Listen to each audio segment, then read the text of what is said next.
Welcome to the This Is Not What I Signed Up For podcast. This is a series of podcasts aimed at new managers, supervisors, and team leads, giving you bite-sized takeaways that you can take in a short space of time.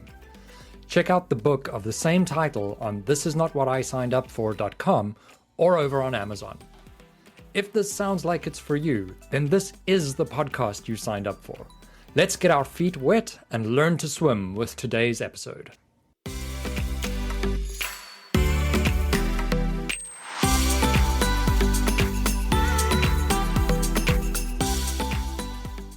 Hello and welcome to This Is Not What I Signed Up For, the podcast for new managers teaching you how to swim so you don't sink with your new responsibilities.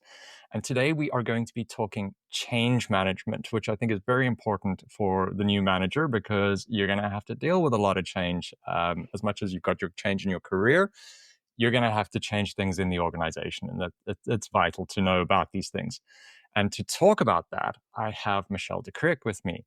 And Michele specializes in holistic transformation programs. She's a director of Uptime Consulting, and her focus is on driving people-first strategies, combining expertise in project change management, strategy, and leadership coaching to deliver impactful organizational outcomes with a strong commitment to innovation and excellence in change management. Now, I've known Michele for many, many years now. Strangely enough, we were actually in high school together. And perhaps said one or two words to each other the whole time, but ran into each other many, many years later in a business perspective, speaking about SAP environments and that side of things. So I'm very excited to have you on board today, Michele. Welcome. Thank you so much, Ross. Good to be here. Great. You're all bundled up and warm, and I'm all t-shirt and cool. We're having this call between South Africa and Toronto in Canada, so a little bit different. So maybe the term icebreaker comes out a bit better there. So Michele, I asked the same question of all my guests. What is the worst piece of management advice you've ever received? Oh, good question, Ross. The worst piece of management advice I've ever received or perhaps heard is do it because I told you to. Yeah, I think no one buys into that, right? Because there isn't a clear why. And I guess when we look at change management, it's number one on the list. Why should I change? So for me, no one ever really responds really well to just because I told you to. Yeah. The Yeah. what, not the why. Exactly. Well, that's a great lead-in to your career and what we're going to be talking to today. So change management for new managers. Now, I touch on the topic in my book. I've got, in my upcoming release now, I've got a chapter on this. But, a chapter is one thing. This is an entire industry profession, and there are books solely on it. So there's a lot to know in this space. So if you had to talk change management for a new manager, what exactly is change management from your side as someone who's a specialist in the field? Yeah, thanks, Ross. I think change management is really around moving people from an as is to a to be state, whatever that desired state is. And sometimes we find that state is really sitting in the tech space, so i.e. a SAP world, like you mentioned before. Or other times it's behavioral change that we want to see, cultural change. So we look at really the holistic part of change when we talk to leaders and how they're going to lead through that change, irrelevant of the type of change. And there's kind of science and art to it on how we deal with that as leaders. But what we really give them is tools and enablement on how to lead through change. Now, speaking perhaps to your intro that you gave, or your bad piece of advice, I'm going to hit you with a why now. Why is change management so important as opposed to I'm the manager, this is what I say, make sure it's done this way? Why does change management come in as so important? So, Ross, I think the stats at the moment is something like 70% of ERP implementations fail due to lack of adoption. So really, when we look at change management, what we're looking at is people behavior. And if people don't change or go along the journey with you, what is that going to cost your organization? And so it's not about how much is change management going to cost in terms of investing in it as a practice, but rather how much is it going to cost you if you don't make use of it as a practice? I think that's the bigger question. Mm. And I've seen it so many times with new rollouts, things like that. I've worked in teams that we're kind of a startup within a startup, and we've got to roll out tools and implementations and things like that. And I have failed many times early in my career rolling things out. It's like, hey guys, we're using this now, and here's the procedure, go. And it never But really that's worked so well. but that's, it's actually way more popular than you think, Ross. You're not alone. I've Oh seen no, many. I know. Um, I work in the yeah. cybersecurity space a lot as well, and it's just kind of like, here's the change, deal with it. There's the policy that says why we have to do it. And it's And not I even think, really a why, it's a this is what we put in because SOC 2 says so or ISO says so. right, right. And those are some of the challenges we face as leaders. And then kind of a few months down the line, you wonder why nobody's really doing what you said we have to do because we had to do it, right? Yeah, yeah. And people find their little shortcuts and, oh, well, that's not the greatest way of doing it. And you just spiral away. Yeah. So I think, on the surface and talking about this, it really does. I think that trap that we're talking about here is very much change management being almost like a checkbox exercise. Like, oh yeah, we've done the change. The change is Right, in. Give me my KPIs and right, I'm good. right. But it's really not that checkbox item. Like what you're talking about, that cultural change is kind of an ongoing thing. And your bio speaks about transformation. So, if we had to look at something for a new manager or in a team or something rolling something out, uh, how does change fit into that team and then into the broader organization as you go forward? Yeah, so I think, Ross, really for me, no matter what change you're doing, you actually don't realize the fact that you're changing human behavior. Whether that's now you're implementing an Oracle system and they need to change the way they're doing their procurement functioning, or whether you're doing a new office move. I mean, post COVID, we saw a lot of that, right? Mm, COVID in itself was a massive change for organizations and employees and how they engaged in the workforce. So I think what's really critical to understand is that we're changing human behavior. We're not changing a system. We're not changing a place where people work. And when we look at human behavior, it's really driven by a couple of things, but primarily it's driven about what they think, right? How mm, do they feel? What is their perception? And that perception is really driven from a leadership narrative, a story that people are saying in the office. I mean, the cooler conversations, the smoking corner conversations, those conversations are forming a perception of not only the leader, but the organization. And how do we start to influence that perception as a leader? Because that's ultimately our job. And if we mm, can change that perception, you'll see the behavior change by default. They won't do it because you told them to. They'll do it because they believe in what you've bought into and where the organization's moving. And they'll resonate on some level with a why because mm. the story's different, the narrative's different. So I think Yeah. that's really important to understand is that it's human behavior you're changing, not a system or a thing. I think you've touched on something there that makes me think back as well. Um, and it's something I talk about and taking a little detour here is knowing the pulse of what people are thinking. You spoke about the smoking conversations and the water cooler conversations. I think as a new manager, and correct me if I'm wrong in change management here, but you really should be part of those conversations as well. I mean, it's very tempting as a new manager to be like, okay, well, now I'm in this position of power. It's my little ivory tower. I'm going to go sit in it and I'll control the organization or my space from where I sit and all of that. And I Yeah. don't think that works very well because you can alienate Mm. yourself very much. And you speak about that smoking conversations. I remember many years ago, like, so for one, younger me was very much part of those smoking conversations, and I was a pack a day smoker in those spaces. Um, but even after I quit smoking, I used to go stay with the folks and have my coffee with the smokers because I would actually get what is happening Mm. in the broader Mhm. team from it. And it was a very valuable little exercise. Yeah.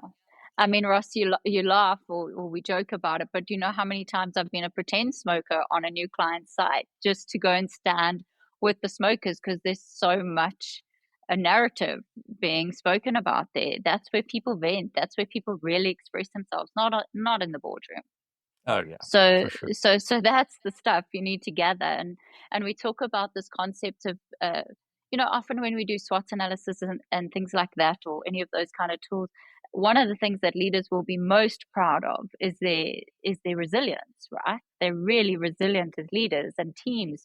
What are you proud of as a team? I'm really resilient. We've got through so much together. But the thing about resilience is it has an end date. Like you can only be resilient for so long, and then you start feeling a bit weary and hammered down a bit. And Mm. so when you come in as a new leader, if you sit, as you said, in your ivory tower there and watch, but you're a resilient leader, the thing is you can only be that resilient for so long. And so one of the concepts we talk about is moving from resilience to receptivity. And Mm. how do you get your feelers out there in the organization to start really hearing what it says? We've got five senses. We don't just have what our voice says. So how are we using all those senses to pick up in the information? Because the organization is actually giving it to us, but we're Mm. not listening. And so if we can move into more receptive leadership, like you said, go and stand at the coffee cooler, go and stand, the coffee station, go and stand at the water cooler, go and stand at the smoking section, because that's where the real stories are being told. Yeah, yeah, you'll get the pulse very quickly. Exactly. So, with this and a lot of what we've said here, as a new manager coming in, then say you have some change that you need to deal with.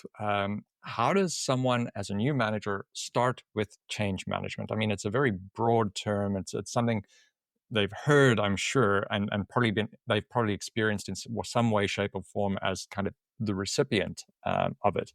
But what are some of the key things a new manager can do to start and to facilitate changes within their space? Yeah, so I think the first thing is really around. So when we talk change management, there's two prongs that I like to deal with. The one is leadership alignment, and the other is an engaged employee workforce. So in order to get engaged employees, we have to have leadership alignment. So if you're a new manager starting in an organization being tasked to execute on a change, number one, are you and your peers at that leadership layer aligned in terms of what this change is and why we're trying to achieve it from an organizational perspective? Once that's clear, how do you walk the walk, talk the talk as a leader? Very often leaders are like, yes, I'm the sponsor of this change, but don't get me involved in any of the detail. I don't want to know. Well, guess what? People are listening. The corridors are talking. So I think it's like, what are the ways that can enable you to start to mobilize that workforce? What platforms do you have in place? How frequently do you meet with the team? Can you articulate your why and solicit buy-in during those natural stand-up meetings? Can you address any of the concerns that your employees have? What are their fears? What is their resistance? I mean, we speak about resistance as if it's this big, scary thing. In my view, resistance is totally natural, and it means that there's Mm. still energy in the system, right? So all we've got to do is change that energy into the positive. But take, for example, anyone who's listening to this podcast, if you have a fight with your wife or your partner and they go mute, well, yes, there's resistance, but there's also no fight left, right? Yeah, So yeah. resistance is a really good thing. It means there's still energy. So it's about shifting that momentum. So be open and honest, be transparent. Let's deal with these resistances. Let's deal with these concerns. Let's deal with the fear, because I don't believe that anyone wakes up in the morning and goes, when Ross gives us this initiative, I'm going to resist. Like, that's not the thing, right? There's a reason why they're resisting. So get to the bottom of it as quickly as possible. Have those courageous conversations. Be uncomfortable. It's okay. Mm. Um, the other thing I think that's really landed well for us is leaders demonstrating a level of vulnerability. Like, I don't know all the answers right now, but I'll get back to you. And that's okay too. But at Oh, least that I'm communicating.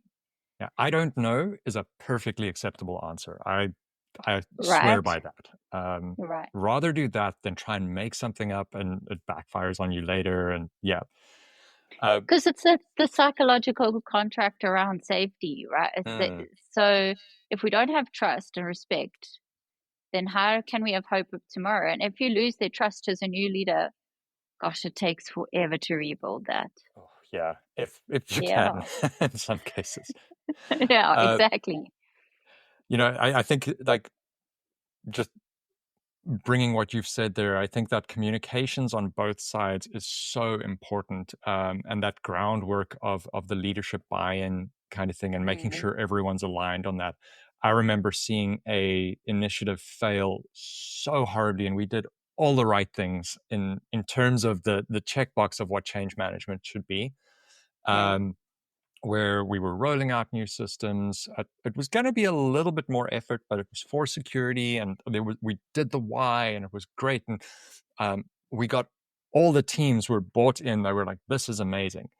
And the CEO decided he didn't want to follow the change, and he opted out of it, basically. mm, Um, mm, and the cascade effect of that, I remember one of the project managers coming up to me and saying, "Well, Bob's not doing this, so I don't feel the need to do it either." And the mm. change fell apart spectacularly. Like, we'd spent months getting it up, and all it needed was the CEO to opt out of one of the changes, and it just went out the window. So that constant communication is such a valuable thing, and needing to meet with both sides, managing up and managing down. 100%, yeah. And I think the example you just gave around the CEO, like their level of influence is critical in terms of how the rest of the organization responds. Yeah. And walk the walk, talk the talk. Don't just pretend to sign off a budget for change management tick box, you know. Yeah. Um, And I think change also is it's almost been seen as a framework, a methodology. When we look at partnering with project managers as an example, we go, okay, when the project's initiated, we need to do this from a change management point of view. And when we're in design, we need to do this from a change management point of view. But the reality is change is a lot more practical. And there needs to be like on the ground, tangible deliverables that people can see, touch, feel throughout the change process so that they're permanently engaged. Not just, okay, we need to achieve a milestone in order to go through to the next stage gate for this implementation. Oh, that's a very good insight. I'm feeling like, I need to change the way I did my change management a little bit there. Yeah.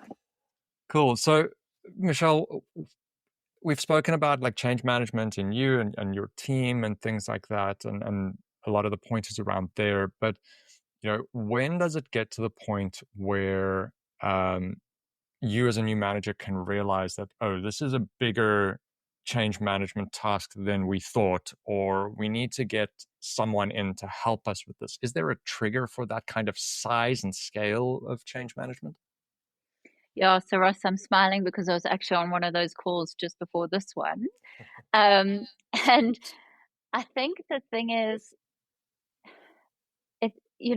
major mergers, acquisitions, as an example, when you've got two organizations that are merging into one, when there's one cultural way forward, that's a major trigger for me for change management to be involved, because the likelihood that a person who's not skilled or trained in this discipline can orchestrate the change as effectively is really difficult, specifically because they're normally doing this on top of their day job and they're Mm. experiencing the change themselves, right? Yeah, that could be a setup for failure by the sounds of it, just thinking of that.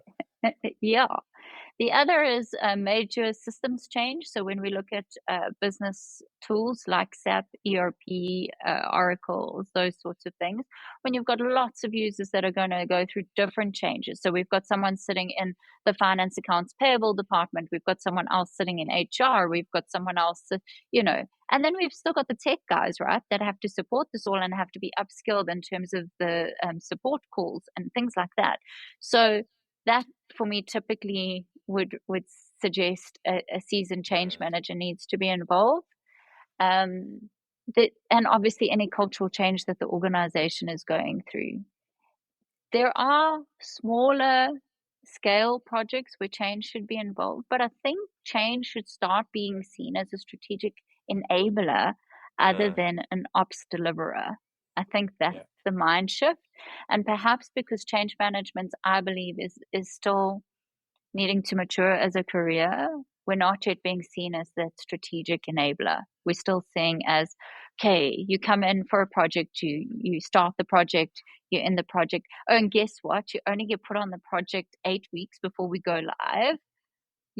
I mean, and then you've got like 3 months support after go live if you're lucky. Well, guess what, guys? The change for your end user in that scenario only starts the day you say we're live. Until then, it's just theoretical, right? So, you wonder why we're going back to old Excel spreadsheets after paying for licenses on Oracle, but we haven't landed change. We haven't provisioned for it.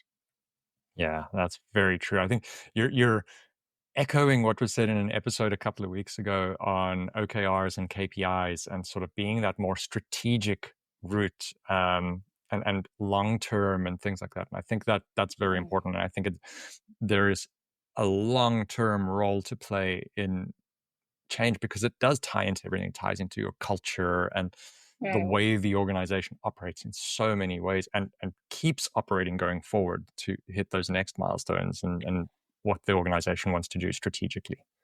And I think even more so at the moment, Ross, because we're seeing change. I think the saying goes something like change is inevitable, or I can't even remember the saying, but the point is that we're seeing change happen so much more rapidly in today's world. It's not like we take 18 months to do an implementation anymore. And that's just the software. Now we're looking at ways of work, people returning to work. We're looking at AI and the introduction of that. If you look across an organization, as an example, my team could be looking after 47 initiatives, sitting in a central change management office, supporting these 47 initiatives. It's the same organization, but they all need help from a change management point of view. And your FD is implementing an Oracle implementation, and she's also the same person who's being impacted by the performance management tool that's being introduced. And she's also the same person who's being impacted by the new leadership training that HR is wanting them to do. So one single stakeholder could be impacted by 7 or 8 of those change initiatives at the same time. I'm just hearing overwhelm right there. Right. So change management, it's really not a project start and end date, although it can be associated to. The real change happens when we sit at that transformation layer, and that's where we equip leaders to lead through change, so that they have the tools to use when they execute change management. But there's this strategic alignment, the strategic vision, as well as them being able to have some courageous conversations. Great. Getting everyone and swimming in the same direction. Yeah. Okay. Michele, thank you so much for this. We're coming up on time. As we're wrapping up, what are some of the things you're up to at the moment? How can folks reach you if they want to find out more? Thanks, Ross. What are we up to at the moment? We're doing a lot of system implementations. We're doing a lot of culture transformations. And we're doing actually a lot of target operating model changes for organizations at the moment to ensure efficiencies. And if you want to reach me, it's Michele de Kreek, Michele at up-time.co.za. So Michele at uptime.co.za. Or you can obviously check out our website, up-time.co.za. Wonderful. And all of that will be in the show notes as well if you want to read up on that. Michele, thanks so much for joining us today. This has been great. I think this has changed some of my thoughts on how I will do some change management going forward. So thank you very much. And thank you to our listeners. Till next time, keep swimming. Thank you, Russ.